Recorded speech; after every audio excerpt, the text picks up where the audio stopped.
I want you guys to do me a favor. If this video has helped, please thumbs it up and leave a thank you or something. So I synced my Lavalier, mic to my phone, and it still wasn't working. This may go for any name brand, mic. So excuse the video quality, but this is how I ended up fixing it. You see this at the top if you have an Android. I can't speak for iPhones, but if you have an Android, what I did is at first it was like, excuse me.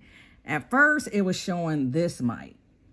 And then I pressed this symbol right here.